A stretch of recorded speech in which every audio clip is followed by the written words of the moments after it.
Hello my beautiful fragrance family, Dustin here, Fragrance Fan. Go ahead and do me a solid and click that like, comment, subscribe, and don't forget to hit that bell notification. I'm just going to keep on giving you guys these budget-friendly fragrance reviews, that $40-ish and $100 range, and most of these are a lot less than that. And a good number of these you can find at your local rack stores.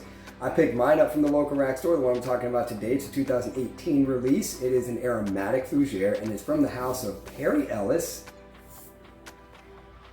And that's just what it is. I think it's for men, Perry Ellis for men or something like that. But this is a nice heavy bottle. It's a big bottle. It's even like almost too big for my hands. I got some like sausage finger hands, and it's like kind of big for mine. And nice thick glass. Atomizer cap itself locks nicely into place. It's a snug fit. Feels good. It's got a rubberized texture over top of the plastic, and the atomizer itself is lackluster. That thing don't squirt good whatsoever, but it is actually a fine mist, and it does the job. You do like 20 squirts, and it's like the equivalent to like 6 of like another fragrance. But in the end, it's not about the presentation. It's not about the atomizer. It's about how this thing smells, and notes and indications to wear, even if it's worth wearing at all.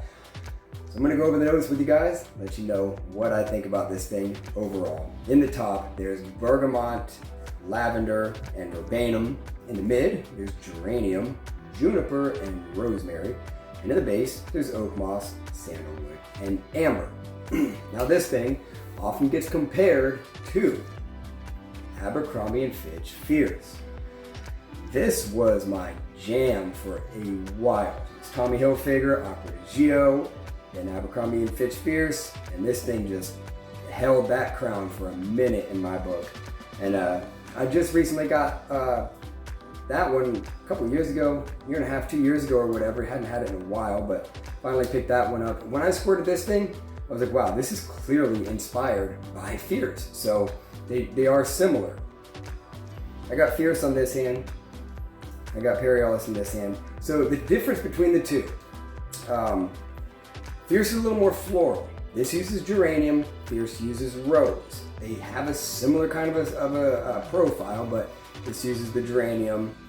This focuses a little bit more on the verbenum, which is kind of like a lemony smell, and the bergamot and the citruses and stuff, where this focuses a little bit less on that and more, I'd say, on the earthy and really the florals. This has a lot, the Fierce has a lot more of a floral aspect, where this has a lot more citrus aspect. Regardless, they're quite similar. In the opening, they're very similar. They're about 85% similar. In the dry down, maybe 80% or so. The problem with Fierce, I'm talking about now, this thing is so watered down now. It is just not like what I remember. I used to wear this thing a lot, and it's not like that. It never had great performance back then anyhow, but like, my goodness, I know I got more than an hour and a half out of it. But this one, I get a good 4 hours out of it. I almost like this better than this. Do I like it better than the original from the early 2000s? No, sir. That's blasphemous, you know. But this is a good, it's a good, clean, easy, fresh fragrance. It's office friendly. It's more youthful than it is mature. Excellent for the spring. This is a wonderful springtime fragrance. Great for the summer, great for high heat. You're not gonna offend anybody. Great for the gym. It's just a fresh, clean, citrusy, somewhat floral, just a little bit of that milkiness, the creaminess from that sandalwood in here, which is nice.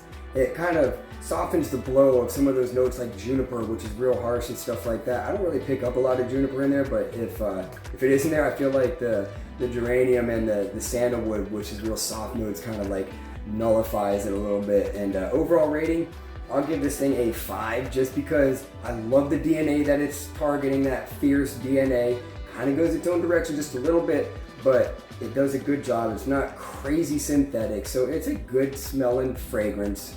A little bit above average, performance a little bit less than average, so it balances out. I can give this thing a 5. Like I said, daytime, casual, spring, gym, you know, that kind of a fragrance. More youthful than it is mature, but overall decent smelling. And that's my final thoughts on Perry Ellis for men. With that, I'm out. Y'all be blessed. Take care of yourself always, and until next time.